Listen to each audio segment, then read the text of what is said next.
প্রিয় দর্শক, পবিত্র রমজান মাসের শুভেচ্ছা, সাদর আমন্ত্রণ জানাচ্ছি আপনাদের প্রিয় অনুষ্ঠান গ্রিন ভিউ ক্লিনিক টেলিপ্রেসক্রিপশনের সরাসরি আয়োজন। আজকে রমজানের 16। আপনারা সবাই জানেন যে 9 মার্চ থেকে 15 মার্চ পালিত হলো বিশ্ব গ্লুকোমা সপ্তাহ। আজকে আমাদের অনুষ্ঠান সাজিয়েছি ছানিজনিত গ্লুকোমা এই বিষয়কে নিয়ে। এই বিষয়ে বিশেষজ্ঞ পরামর্শ দেবেন। আমাদের সাথে আছেন প্রফেসর ডক্টর আনিসুজ্জামান, তিনি পরিচালক Bangladesh eye hospital Uttara. Professor doctor Anisuzzaman, আপনাকে স্বাগত আমাদের স্টুডিওতে। আপনাকে অসংখ্য ধন্যবাদ আমাকে আমন্ত্রণ জানানোর জন্য। স্যার, এমনি তো চলছে রমজান মাস, সবাই আমরা রোজা রাখছি। এই সময় তো আসলে চোখেরও কিছুটা যত্নর প্রয়োজন হয়। আমরা যদি শুরুতে একটু জানতে চাই যে এই রমজান মাসে আমাদের চোখটা ভালো রাখার জন্য কোনো টিপস আছে কিনা। খুব সুন্দর একটা বিষয় উত্থাপন করেছেন। আসলে রোজার এই সময়টাতে আমরা তো সারাদিন পানাহার থেকে বিরত থাকছি, শরীরে শুষ্কতা হচ্ছে। এর বাইরে অনেকেই ধর্মপ্রাণ যারা অনেক রাত পর্যন্ত জেগে ইবাদত করেন, কোরআন তেলাওয়াত করেন।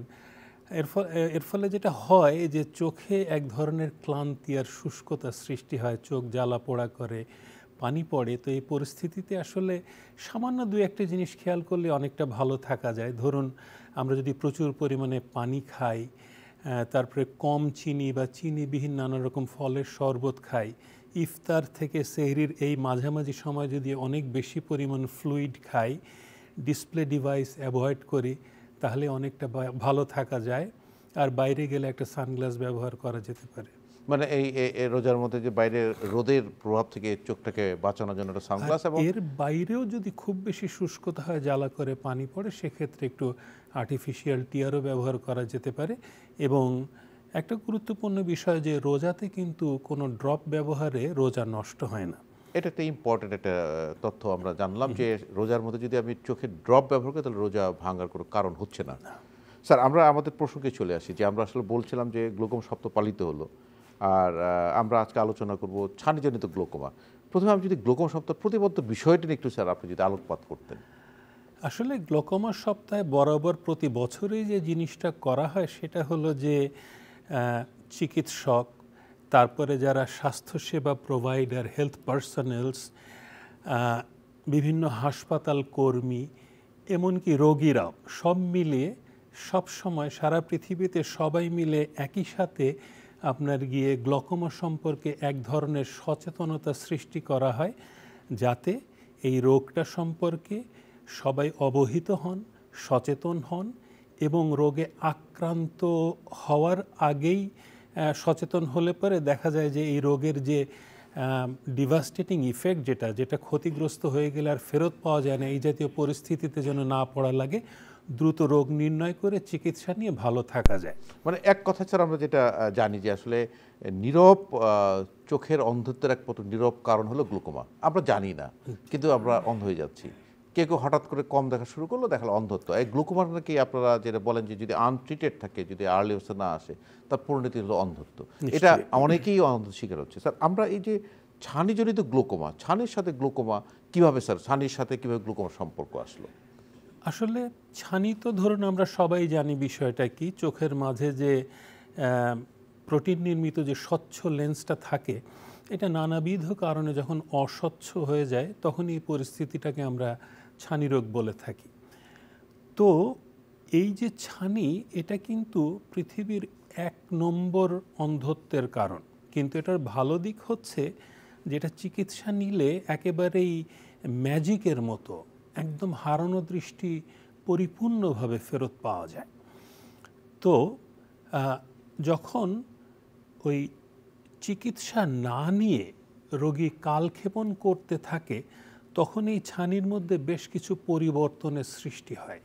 যেমন ধরুন, ছানির প্রথম দিকে কোনো কোনো ক্ষেত্রে এটা করে কি, চোখের মাঝে যে সঞ্চারণশীল তরল থাকে ওইটাকে শুষে নিয়ে ফুলে ওঠে, এবং তাতে হয় কি চোখের মাঝের প্রেশারটা বেড়ে যায়। তার থেকে এক ধরনের গ্লুকোমা হতে পারে। আবার যদি এখানে একটু আসি, চোখের প্রেশার বেড়ে যায় স্যার, এটা তো আসলে একটা মানে অদ্ভুত একটা কথা যে চোখের প্রেশার।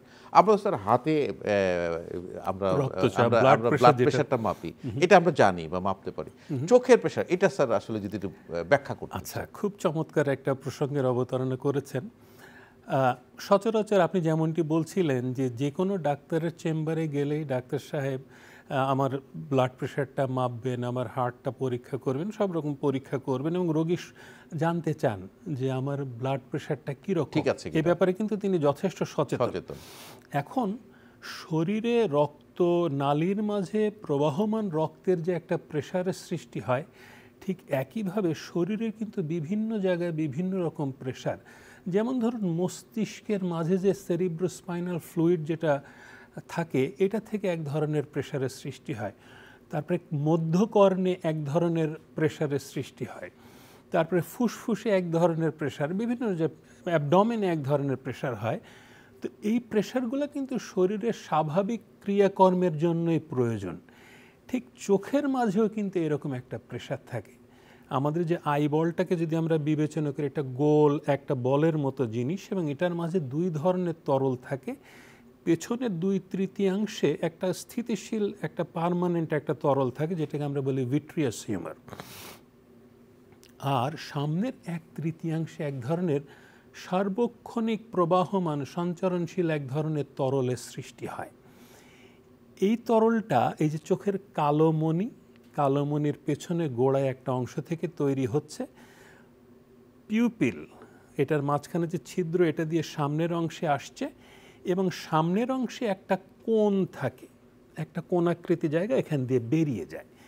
তো এই যে চোখের মাঝে সার্বক্ষণিক যে তরলটা সৃষ্টি হচ্ছে, এই তরলটা কিন্তু চোখের মাঝের সব স্ট্রাকচারগুলোকে পুষ্টি বিধান করে, রোগ প্রতিরোধ ক্ষমতা দেয় এবং চোখের একটা নির্দিষ্ট প্রেশার মেনটেন করে এটা সামনের অ্যাঙ্গেল দিয়ে বেরিয়ে যায়, এইখানে অ্যাঙ্গেলটা দিয়ে বেরিয়ে যায়।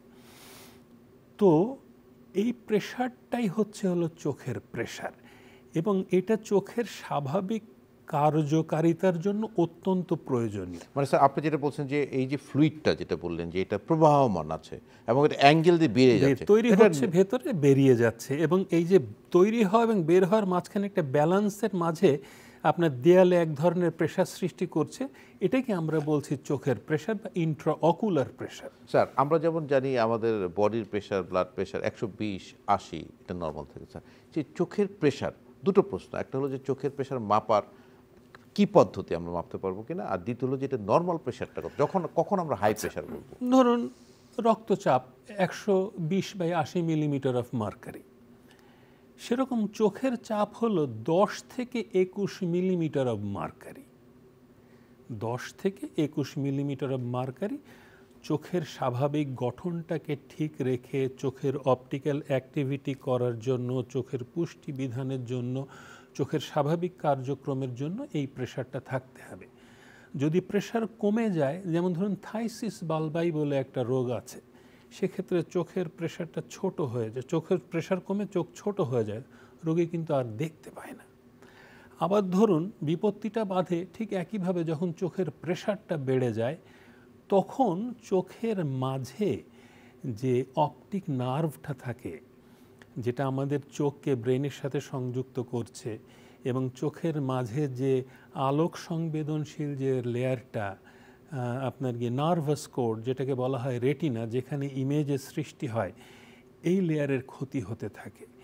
এবং আর একটা জিনিস ঘটে, যখন প্রেশার দিনের পর দিন বেড়ে থাকে তখন আস্তে আস্তে দৃষ্টির পরিসীমা, ফিল্ড অফ ভিশন জিনিসটা যেটাকে আমরা বলি, খুব সহজে যদি বলা যায় যে আপনি যদি আমার দিকে তাকিয়ে থাকেন, আমার বাইরেও কিন্তু আশেপাশের অনেকটা জিনিস আপনি দেখতে পাচ্ছেন, পরিসীমা থাকে, পরিসীমাটা আস্তে আস্তে কমতে থাকে এবং রোগী কিন্তু এটা বুঝতে পারেন না।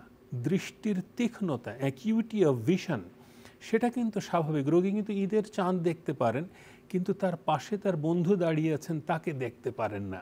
পরিস্থিতি যখন আরও অবনতি ঘটতে থাকে, তিনি ঘরের মাঝে চলাচল করার সময় দেখা যায় ফার্নিচারের সঙ্গে ধাক্কা খান, দরজা দিয়ে বের হওয়ার সময় চৌকাঠের সাথে ধাক্কা খান, গাড়ি চালাতে গেলে আশেপাশের গাড়ি দেখতে পারেন না। এবং যখন তিনি এটা বুঝতে পারেন তখন কিন্তু এটা অনেক বিলম্ব হয়ে গিয়েছে। সাধারণত অপটিক স্নায়ু এবং নার্ভের 30% ড্যামেজ হওয়ার পরেই এই পরিসীমার পরিবর্তনগুলো আসে। তাহলে স্যার অনেকটা ক্ষতি হওয়ার পরে ক্ষতি আমরা টের হওয়ার পেলাম। পরে রোগী বুঝতে পারেন। এর জন্যই গ্লকোমা অ্যাওয়ারনেস, গ্লকোমা সপ্তাহ, গ্লকোমা মাস এগুলো করা হয় রোগীদেরকে সচেতন করার জন্য। না, এটা স্যার গণসচেতনতা ছাড়া তো আর এটা স্যার এই রোগ থেকে যে অন্ধত্বটা প্রতিরোধ করা সম্ভব না। কারণ স্যার আমরা তো প্রেশারটা যেমন আমি এটা মাপতে পারি, একটা ফার্মেসিতে গিয়েও মাপাতে পারি, বা ঘরে আমার মেশিন থাকলেও মাপতে পারি, চোখটা মাপতে পারি না। এটা আপনারা যদি না বলে দেন প্রেশার। আপনি কিন্তু জিজ্ঞেস করছিলেন যে কিভাবে আমরা প্রেশারটা মেপে থাকি। ধরুন একজন রোগী যখন একজন চক্ষু বিশেষজ্ঞের কাছে যাবেন, সেখানে অবশ্যই রোগীর যেমন দৃষ্টিশক্তি মাপা হয়, তারপরে অন্য রোগ আছে কি না আছে মাপা হয়, ঠিক একইভাবে অবশ্যই রোগীর চোখের প্রেশারটাও মাপা হয়। এবং এই মাপার জন্য অধিকাংশ হাসপাতালে বা চেম্বারে এক ধরনের নন কন্ট্যাক্ট টনোমেট্রি বলে একটা মেশিন থাকে। এটা খুবই সহজে, অত্যন্ত দ্রুত রোগীর প্রেশারটা মেপে ফেলতে পারে। মাত্র কয়েক সেকেন্ড সময়ের মধ্যে চোখকে স্পর্শ করার কোনো প্রয়োজন পড়ে না, কোনো ড্রপ দেওয়া লাগে না, কোনো কিছু না, একটা যন্ত্রে বসিয়ে কয়েক সেকেন্ডের মধ্যে চোখের প্রেশারটা মেপে ফেলা যায়। এর বাইরে যদি এই পদ্ধতিতে মাপার পরে কোনো রকম সন্দেহজনক ফলাফল আসে, সেক্ষেত্রে আবার অ্যাপ্লানেশন টনোমিটার বলে একটা যন্ত্র আছে, যেটা দিয়ে আপনার গিয়ে চোখের প্রেশারটা মাপা হয়। সেক্ষেত্রে চোখে 1 ফোঁটা ড্রপ দিয়ে টোনোমিটারটা চোখে সামান্য কয়েক সেকেন্ডের জন্য স্পর্শ করে একদম সঠিকভাবে চোখের প্রেশারটা মাপা যায়, এবং এটা হলো গোল্ড স্ট্যান্ডার্ড চোখের প্রেশার। এটা স্যার আমরা যেমন স্যার যে কোনো চিকিৎসার জন্য আপনি গলব্লাডার পাথর বলেন বা আপনি গ্যাস্ট্রিকের সমস্যা দেখলেন, ডক্টর পেশেন্টটা লিখে রাখে, আপনি দেখবেন প্রেসক্রিপশনের বাম সাইড লিখে থাকে। এরকম চক্ষু চিকিৎসকরা যারা আপনারা, এটা আমরা সবাই নিশ্চয়ই রোগীর যেমন দৃষ্টিশক্তি যদি লেখা থাকে আমরা যদি বুঝতে পারি, যেমন আপনি বলছেন আমাদের 10 থেকে 21 আমরা এটা মাথায় রাখলাম, যদি আমরা বুঝতে পারি তাহলে যদি এটা বেশি থাকে ডক্টরই বলবেন, তবে আমাদেরও ওইভাবে সচেতন যেটা আমাদের গ্লুকোমা থেকে অন্তত হতে পারে। স্যার আমরা রোগীদেরকে বলে থাকি সচেতন করার জন্য যে আপনি যেমন রক্তচাপ জানতে চান, আমার ব্লাড প্রেশার কত, আপনি বিনয়ের সাথে আপনার চক্ষু বিশেষজ্ঞ জিজ্ঞেস করুন যে আমার চোখের প্রেশারটা কত, এটা কি স্বাভাবিক কি না। এই জানার মধ্যে সচেতনতা আছে, কোনো দোষ নেই। তার মানে স্যার এখান থেকে আমরা এই মেসেজটাই নিলাম আপনার কাছ থেকে, যে আমরাও কিন্তু চক্ষু চিকিৎসককে বলবো যে যিনি আই স্পেশালিস্ট, যে আমার চোখের প্রেশারটা কত আমাকে একটু জানান, এটা একটা। আর আপনাদের পক্ষ থেকে আই স্পেশালিস্টের দায়িত্ব হলো উনিও প্রেশারটা যেন মাপেন প্রত্যেকটা পেশেন্টের ক্ষেত্রে, তাহলে আমরা গ্লুকোমা রোগটা আসলে প্রতিরোধ করবো। স্যার আপনি একটু বলছিলেন যে অ্যাঙ্গেলে প্রেশার অ্যাঙ্গেল, স্যার আসলে এই গ্লুকোমা কয় ধরনের হয়ে থাকে? এই ভালো একটা প্রসঙ্গের অবতারণা করেছেন। যেমনটি প্রথমে বলছিলাম যে ছানিজনিত গ্লকোমা, এরকম বিভিন্ন রোগ বা বিভিন্ন কারণজনিত যে গ্লকোমা হয় এটাকে বলা হয় সেকেন্ডারি গ্লকোমা। অর্থাৎ কিনা একটা বিশেষ কোনো রোগ বিশেষ কারণ থেকে যেটা হচ্ছে এটাকে বলা হচ্ছে সেকেন্ডারি গ্লকোমা। আবার আর এক ধরন হয় যেটা শুরু থেকেই গ্লকোমা, প্রাইমারি গ্লকোমা। এখন ধরুন প্রাইমারি বা সেকেন্ডারির মধ্যে আবার ওই যে অ্যান্টেরিয়ার চেম্বার অ্যাঙ্গেল, অর্থাৎ কিনা এই অ্যাঙ্গেলে এক ধরনের ছাঁকনি থাকে, ট্রাবেকুলার মেশওয়ার্ক বলে। তো এই অ্যাঙ্গেল এবং ছাঁকনির গুরুত্বটা কি, যে ওই তরলটা যেটা চোখের মাঝে তৈরি হয়ে বেরিয়ে যাচ্ছে চোখ দিয়ে, ওই অ্যাঙ্গেলের ছাঁকনি দিয়েই বেরিয়ে যায়। তো এই অ্যাঙ্গেলটা যদি ওপেন থাকে এটাকে বলা হচ্ছে ওপেন অ্যাঙ্গেল গ্লকোমা, আর যদি বন্ধ থাকে তাহলে বলা হচ্ছে অ্যাঙ্গেল ক্লোজার গ্লকোমা। তারপরে যেমন ধরুন যেটার জন্য অন্য কোনো কারণ নেই সেটা প্রাইমারি গ্লকোমা, অন্য কারণ থাকলে সেটা সেকেন্ডারি গ্লকোমা। তারপরে আবার ধরুন বাচ্চা জন্মলাভ করতে পারে গ্লকোমা নিয়ে, সেটাকে আমরা বলছি কনজেনিটাল গ্লকোমা। আবার ধরুন 7-8 বছর পর্যন্ত এটাকে আমরা বলছি ইনফ্যান্টাইল গ্লকোমা, তারপরে বলছি জুভেনাইল গ্লকোমা। আবার ধরুন 35 বা 40 ঊর্ধ্ব অ্যাডাল্ট পপুলেশনে যে গ্লকোমাটা হচ্ছে এটাকে আমরা বলছি অ্যাডাল্ট অনসেট গ্লকোমা। তো সাধারণত দেখা যায় যে 40 ঊর্ধ্ব রোগীদের ওপেন অ্যাঙ্গেল একটা গ্লকোমা খুব কমন, যেটাকে আমরা বলি প্রাইমারি ওপেন অ্যাঙ্গেল গ্লকোমা। আর অ্যাঙ্গেল ক্লোজারের মধ্যে অ্যাকিউট অ্যাঙ্গেল ক্লোজার একটা হয়ে থাকে, সেটার ক্ষেত্রে আবার প্রাইমারি ওপেন অ্যাঙ্গেল গ্লকোমায় যেমন ধরুন কোনো লক্ষণ বা উপসর্গ থাকে না, রোগী বুঝতে পারেন না, তবে একেবারে যে উপসর্গ থাকে না তা বলা যায় না। কেউ কেউ বলে থাকেন যে তার একটু কপালের দিকে এখানে মাঝে মাঝে হালকা হালকা ব্যথা হয়, একটু হালকা মাথা ব্যথা হয়। আবার আর একটা জিনিস মাথায় রাখতে হবে, সাধারণত 40 বছর বয়সে আমরা যে রিডিং গ্লাসটা ব্যবহার করে থাকি কাছে দেখার জন্য, একজন সুস্থ লোকের ক্ষেত্রে সাধারণত 1.5 থেকে 2 বছর পর এই পাওয়ারটার পরিবর্তন করতে হয়। কিন্তু যারা গ্লকোমায় আক্রান্ত তিনি জানেন না, তার কিন্তু দেখা যাবে 3 মাস 6 মাস পর পরই তার দেখা যাচ্ছে যে তিনি আর ভালো দেখছেন না আগের চশমা দিয়ে। তখন রোগীকে চিন্তা করতে হবে যে আমার কি গ্লকোমা আছে কিনা, এবং ডাক্তার নিশ্চয়ই তখন পরীক্ষা করবেন। এমনি স্যার গ্লুকোমা তো যেমন আপনি বলছেন যে নীরব অন্ধত্বের কারণ একটি, স্যার এটা কি কোনো লক্ষণ আছে? আমরা কি এমনি বুঝার কোনো উপায় আছে যে আমার গ্লুকোমা হয়েছে? ওই তো যেটা বলছিলাম যে একটা হলো যে হালকা হালকা ব্যথা হতে পারে, বারবার চশমার ইয়েটা কমে যেতে পারে। তবে এইটা আসলে রোগীর বোঝার চাইতে যিনি তার চিকিৎসক তার বোঝাটা বেশি গুরুত্বপূর্ণ, এবং এটা বোঝার জন্য সামান্য একটু আন্তরিকতা এবং একটু চেষ্টাই যথেষ্ট। কীরকম শুনবেন? রোগীর যেমন আমরা সবসময় চোখের পাওয়ারটা চেক করছি, চশমাটার পাওয়ারটা চেক করছি, সব কিছু দেখছি, একই সঙ্গে শুধুমাত্র যদি একটা বিশেষ লেন্সের সাহায্যে তার অপটিক স্নায়ুটা পরীক্ষা করা হয়, এবং চোখের চাপটা নির্ণয় করা হয়, তাহলেই তিনি গ্লকোমায় আক্রান্ত কিনা এটা বুঝে ফেলা যায়। মানে কোনো পরীক্ষা নিরীক্ষার প্রয়োজন নাই, শুধু আমরা প্রেসারটা, চোখের ভিতরে যে প্রেসারটা মাপলেই আমরা গ্লুকোমা নির্ণয় করতে পারছি। স্নায়ুর চেহারাটা দেখলে পরেই বোঝা যায় যে তিনি গ্লকোমায় আক্রান্ত অথবা তিনি গ্লকোমায় আক্রান্ত নন। এর বাইরে আমি আরেকটা ছোট্ট জিনিস ভুলে যাব, বলে ফেলি। ধরুন অপটিক স্নায়ু পরীক্ষা করে চিকিৎসক কিছু আলামতে তিনি সন্দেহ করলেন যে গ্লকোমার হতে পারে, সেক্ষেত্রে কিন্তু যেমনটি বলছিলাম যে 30% ড্যামেজের পরেই কিন্তু তার পরিসীমায় পরিবর্তন আসে, যেটা পরীক্ষা করলে বোঝা যায়। কিন্তু আজকাল অত্যন্ত আধুনিক একটা ইমেজিং সিস্টেম আছে, চিকিৎসকের সামান্যতম সন্দেহ হলে পরেই তিনি যদি এই ইমেজিংটা করেন, অপটিক্যাল কোহেরেন্স টোমোগ্রাফি, অপটিক স্নায়ুর একটা ইমেজিং এবং রেটিনার একটা পুরুত্বের ইমেজিং, তাহলে তিনি কিন্তু সহজে ওই ড্যামেজ শুরু হয়েছে এই পর্যায়েই কিন্তু শুরুতেই, অর্থাৎ কিনা তার পরিসীমার লক্ষণ প্রকাশ পাওয়ার আগেই, 30% ড্যামেজ হওয়ার আগেই, শুরুতেই কিন্তু তিনি এই বিষয়টাকে বুঝে ফেলতে পারেন। এবং আরেকটা ভালো দিক হচ্ছে সেই ইমেজিংটা আমাদের দেশে আছে। হ্যাঁ, আমাদের দেশে গত 20 বছর 30 বছর যাবত এটা হচ্ছে। প্রথম দিকে একটু ব্যয়বহুল, আগেও আমরা জানতে পারি। হ্যাঁ, একদম শুরুর আগে জানতে পারবো না, জানতে পারবো তিনি গ্লকোমা নাই, পরীক্ষা করে হয় জানবো তিনি গ্লকোমা নাই, সন্দেহ হয়েছে পরীক্ষা করে জানবো হয় তার গ্লকোমা নাই, অথবা শুরু হয়েছে। স্যার যেহেতু আমরা এটাকে মানে সচেতনতা বৃদ্ধির জন্যই বলছি, যেমন এটা তো গ্লুকোমা হলে আস্তে আস্তে অন্ধর দিকে চলে যাচ্ছে যদি আমরা চিকিৎসা না করি, তো আমাদের আর্লি জানাটা খুব ইম্পর্টেন্ট, মানে শুরুতে জানাটা। তো সেক্ষেত্রে কোনো স্ক্রিনিং প্রোগ্রাম, মানে গ্লুকোমা আমরা কখন যাব বা কারা ঝুঁকিতে আছেন, কাদের যাওয়া উচিত? আচ্ছা, 40 রোগী প্রত্যেকেরই গ্লকোমা স্ক্রিনিং করা উচিত।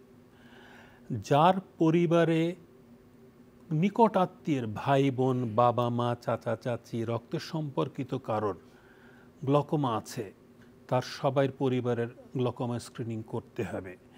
তারপরে যিনি হাই মাইনাস পাওয়ারে আক্রান্ত, তার গ্লকোমা স্ক্রিনিং করতে হবে। ডায়াবেটিক রোগীদের মাঝে গ্লকোমার হার বেশি, ডায়াবেটিসে আক্রান্ত গ্লকোমা পরীক্ষা করতে হবে।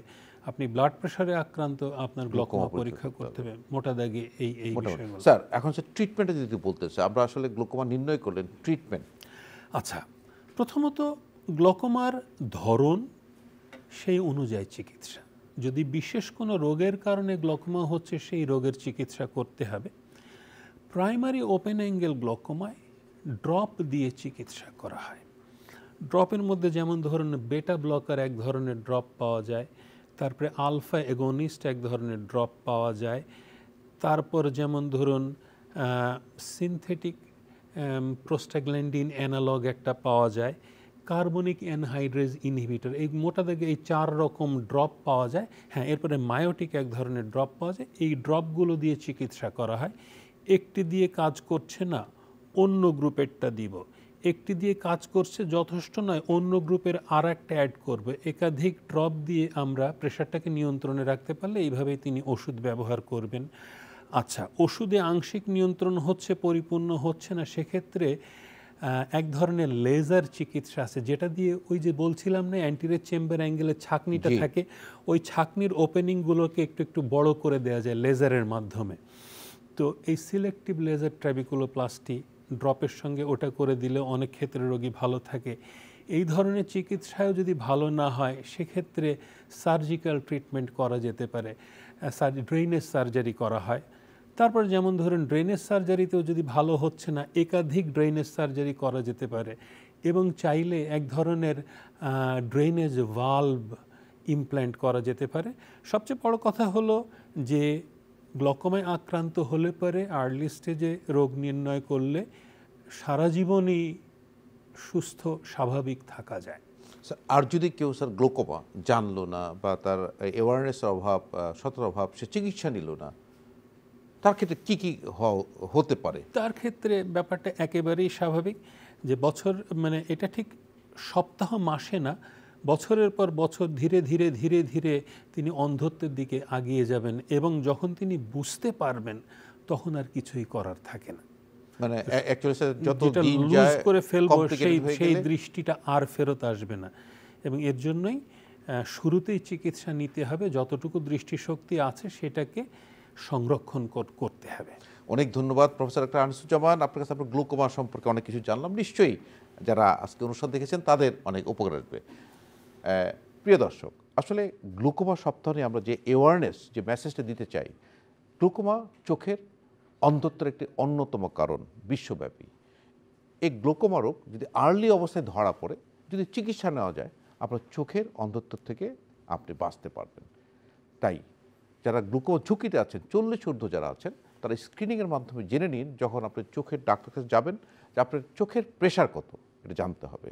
এবং চোখের প্রেশার যদি বেশি থাকে, ডাক্তারের পরামর্শ মোতাবেক আপনাকে চিকিৎসা নিতে হবে। তাহলে আমরা এই যে বড় সংখ্যার একজন মানুষ অন্ধত্বের শিকার হচ্ছে গ্লুকোমার কারণে, এটা কিন্তু বলাই হয় যে নীরব অন্ধত্বের অন্যতম কারণ। কাজেই চলুন আমরা সচেতন হই, চোখের যত্ন নিই, চোখের প্রেশার আছে কিনা আমরা জেনে নিই এবং জেনে আমরা চিকিৎসা নিই। দর্শক ভালো থাকুন, সুস্থ থাকুন, শুভকামনা সকলের জন্য।